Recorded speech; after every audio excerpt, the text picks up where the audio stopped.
Bonjour à tous, j'ai le plaisir d'accueillir aujourd'hui Isabelle Vic-Philippe pour nous parler du marché obligataire et notamment des obligations vertes. Bonjour Isabelle. Bonjour Estelle. Alors dans ce contexte de resserrement monétaire, le marché obligataire retrouve de l'attrait pour les investisseurs. Peux-tu s'il te plaît revenir sur l'intérêt du marché obligataire pour nos investisseurs dans cet environnement? Alors je vais te répondre par un seul chiffre. Aujourd'hui, le rendement obligataire en zone euro, il est en moyenne autour de 4%. 3,5, 4,5, ça dépend si tu prends les emprunts d'État d'un côté ou le crédit de l'autre côté. Les banques centrales, elles ont remonté leur taux très fort, très vite, depuis l'été 2022. Et maintenant, on sent bien qu'on n'arrive pas très loin de la fin. La Fed a fait une pause et puis les pas de hausse ont diminué. Donc, et puis surtout, les marchés se stabilisent sur la partie longue. On pense que les taux aujourd'hui ont trouvé un espèce de point d'atterrissage et ils sont compétitifs. Quand tu as 4% environ, tu es quand même assez compétitif par rapport au rendement des dividendes des actions par exemple. Ou alors tu retrouves l'attrait habituel de la classe obligataire dans une allocation voilà, pour compenser et stabiliser un portefeuille qui a des actifs plus risqués. Alors nous faisons face aujourd'hui à un grand défi, c'est le grand défi climatique justement. Alors en tant qu'investisseurs, est-ce que nous pouvons participer au financement de ce défi, de la transition énergétique, à travers la classe d'actifs obligataires? Oui, c'est tout à fait possible, Estelle, puisque les différents acteurs qui investissent pour réduire les émissions carbone viennent se financer sur le marché obligataire en émettant des obligations vertes. Donc, tout investisseur peut acheter ces obligations vertes et aider à financer la transition énergétique. Ces obligations vertes combinent l'attractivité du rendement obligataire et le financement des projets indispensables à la réussite de la transition énergétique.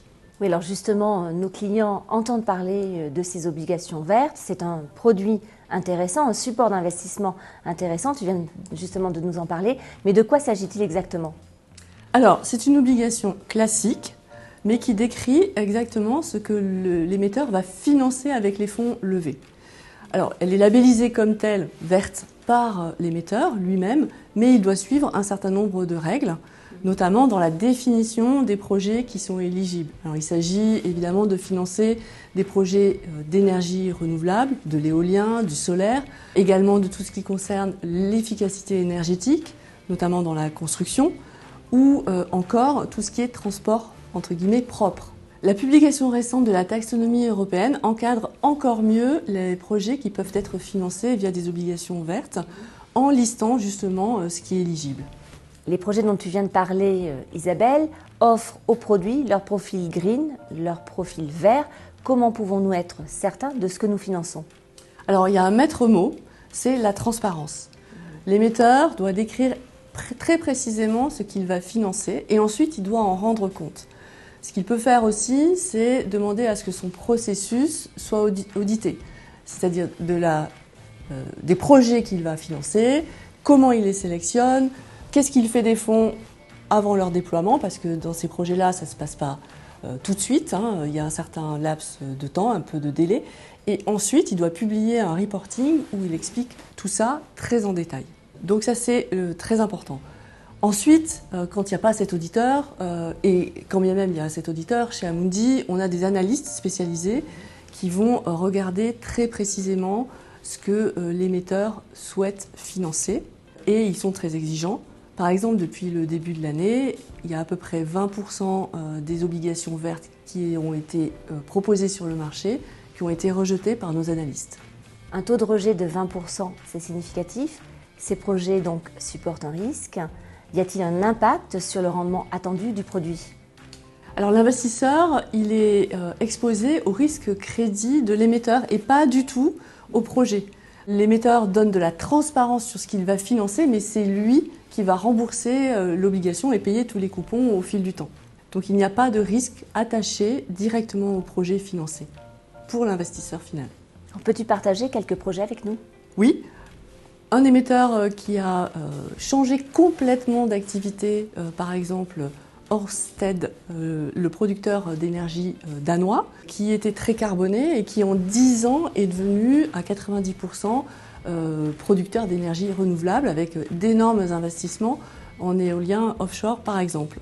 Et donc aujourd'hui, enfin depuis 2017 même, toutes les émissions de Ørsted sont labellisées vertes parce qu'il a vraiment changé son activité pour la diriger vers des énergies renouvelables. Un autre exemple, c'est la région Île-de-France qui investit massivement dans tout ce qui est transport, les transports propres, train, bus électriques, métro, et donc qui se refinance en émettant des obligations vertes, et ce à hauteur de 80% aujourd'hui, et très probablement ce sera à 100% d'ici 2027. Alors Isabelle, nous parlions en début d'échange du grand défi climatique. Est-ce que ces green bonds, ces obligations vertes, auront justement la capacité de répondre aux exigences en termes de financement de ce grand défi climatique ?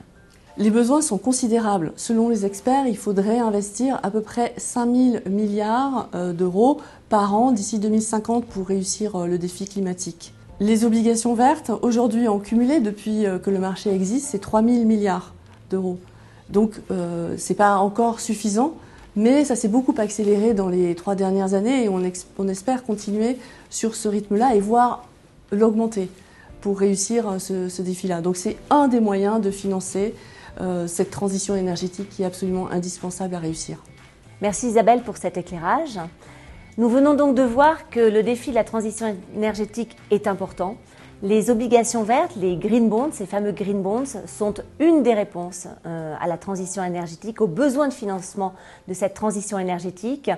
Les green bonds, ces obligations vertes, vous pouvez les retrouver soit en investissement en direct, soit dans vos mandats d'arbitrage LCL Banque Privée.